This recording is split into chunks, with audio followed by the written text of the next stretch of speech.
네, 지금부터는 윤 대통령의 구속 기소 여부와 관련해서 류혁 전 법무부 감찰관과 더 자세한 이야기 나눠보겠습니다. 어서 오세요. 예, 안녕하십니까. 네, 윤 대통령의 기소 여부가 곧 나올 거라는 예상인데 네네. 현직 대통령 신분으로 헌재 탄핵 심판에 이어서 형사 재판까지 예, 받게 예. 되는 상황이에요. 어떻게 좀 보고 계시나요? 어쨌든 뭐 초유의 사태라서 검찰에서도 상당히 좀 여러 가지 절차적인 뭐 정당성이라던가 고심하는 모습을 보이기 위해서 고검장 이상 뭐 검사장들 회의까지 소집한 것으로 보이는데요. 네. 어쨌든 뭐 신중하게 고려해야 될 사건은 맞는 것 같고 조만간에 어쨌든 현명한 결정을 내려주기를 기대하고 있습니다. 네, 뭐 말씀하신 대로 검사장 회의도 열렸고 검찰이 좀 네네. 어떤 점을 놓고 막판까지 고심을 하고 있을까요? 이 결정 같은 경우에는 뭐 이 결정은 뭐 총장이 한다고 했지만은 이 결정에 따른 영향은 뭐 모든 검찰 구성원 그리고 국민들에게 미칠 것이기 때문에 뭐 상당히 오랫동안 숙고하는 모습을 보이는 것도 맞는 것 같습니다. 근데 이 사건의 경우에는 또 그리고 검찰에서는 제가 알기로는 사건을 공수처로부터 넘겨받으면은 네. 보안 수사 준비를 상당히 좀 오랜 기간 동안 해온 것으로 알고 있고 또 그다음에 여러 가지 법률적인 쟁점이라든가 이런 거에 대해서도 좀 검토할 점이 있어가지고 보안 수사를 염두에 두고 있었는데 그게 갑자기 되지 않게 되니까 그리고 또 이 상황에서는 지금 이렇게 중요한 사건인데도 이 내란 주요 피의자라고 볼 수 있는 대통령에 대한 피의자 신문조차 이루어지지 않게 됐지 않습니까? 네. 그런 점 때문에 고심하고 있지 않나 이렇게 생각하고 있습니다. 네. 그러면 불구속 기소 가능성은 낮다고 보시는 걸까요? 저는 이 사건의 경우에는 지금까지 검찰의 기존 입장이라던가 그리고 또 여러 가지 그 비난 가능성이라던가 혹은 뭐 이 사건 처리에 따른 여러 가지 폭풍 이런 걸 고려했을 때 검찰이 취할 수 있는 입장은 딱 두 가지밖에 없어 보입니다.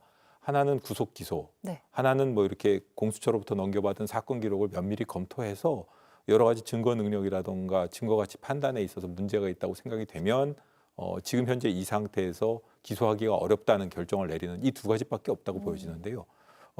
제 생각으로는 지금까지 검찰이 취해온 여러 가지 입장이라던가 내란 피의자 여러 명을 구속해서 기소했지 않습니까?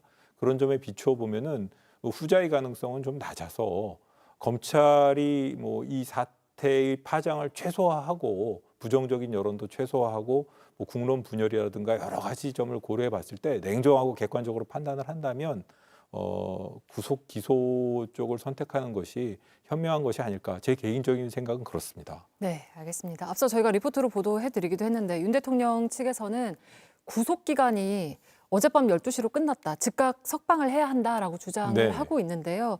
이거는 좀 어떻게 보셨나요? 뭐 윤 대통령 측에서는 뭐 인권이라던가 피의자에게 유리한 쪽을 뭐 법률을 그렇게 해석해야 된다는 주장인데요. 네. 기본적으로 저는 그 윤 대통령 측의 입장에 동의하지는 않습니다. 윤 대통령 측의 주장에 따른다고 하면 지금 현재 구속되어서 재판을 받고 있는 피고인이나 구속되어 수사를 받고 있는 피의자들 중에 상당수를 석방해야 되는 결과가 초래될 수도 있습니다. 네. 통상적인 실무관에 의하면은 그 구속 전 피의자 신문을 다녀오더라도 구속 전 피의자 신문을 다녀온 기간만큼은 구속 기간에 산정해서 제하도록 되어 있고요. 이 경우에는 구속영장 청구된 것이 17일 그리고 구속영장이 발부된 것이 19일이기 때문에 시간으로는 뭐 48시간 이렇게 안 되겠지만은 일단 날짜 수로는 3일에 해당합니다. 그리고 그런 경우에 통상적으로 검찰에서는 그걸 갖다가 피의자에게 유리하도록 보수적으로 계산을 하더라도 네. 이틀 정도 이렇게 구속기간에서 제해 왔기 때문에 지금 검찰에서는 보수적으로 27일까지가 구속 만기라고 보고 있는데요. 네. 검찰의 계산이 잘못된 것이라고 볼 수는 없습니다.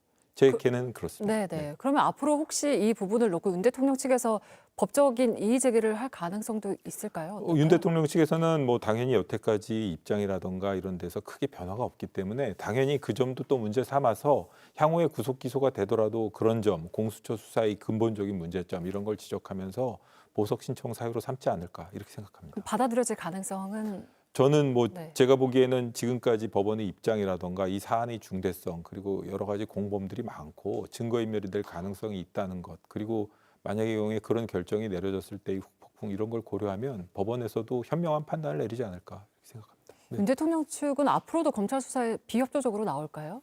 검찰은 이제 뭐 지금 지난번 연장 신청 기각을 통해서 법원에서 보완 수사를 하지 말라는 취지로 그 결정을 내렸기 때문에 네. 그런 걸 뒤엎고 사실 보완 수사를 시도한다는 것 자체가 부적절할 수가 있습니다.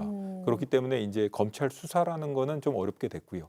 앞으로는 그 법정에서의 피고인 신문 이런 걸 통해 가지고 네. 윤 대통령에게 입장을 물어볼 수밖에 없는 상황인 것 같습니다. 그 윤 대통령의 진술 없이도 네. 뭐 다른 내란 임무 중요 종사자들의 진술을 토대로 네. 내란 우두머리 혐의를 입증하는 데에는 무리가 없다고 보시나요? 지금 오늘 검사장 회의에서도 여러 검사장들이 그 기존의 그 수사 결과만으로도 충분히 혐의 입증이 가능한 것이 아니냐 이런 의견을 내세웠다고 저도 이제 전에 들었는데 네. 지금까지 뭐 윤석열 대통령을 제외한 다른 피고인들에 대한 수사는 사실은 실상은 그 주모자라고 할 수 있는 윤석열 대통령에 대한 수사라고도 볼 수 있고요. 그다음에 확보된 증거들은 결국 윤석열 대통령이 혐의를 입증하기 위한 증거라고도 볼 수 있습니다. 뭐 검찰에서는 사실 이 사건의 중대성을 고려해서 100이라는 증거가 필요하다면 200, 300을 원할 수도 있지만 사실 뭐 지금까지 확보된 증거라든가 여러 가지 정황에 비춰보면 윤석열 대통령을 기소하는 데 필요한 증거로서는 충분하다고 뭐 저는 개인적인 견해는 그렇습니다. 네, 알겠습니다. 네. 오늘 말씀 여기까지 듣겠습니다. 네네. 류혁 전 법무부 감찰관과 함께했습니다. 고맙습니다. 예.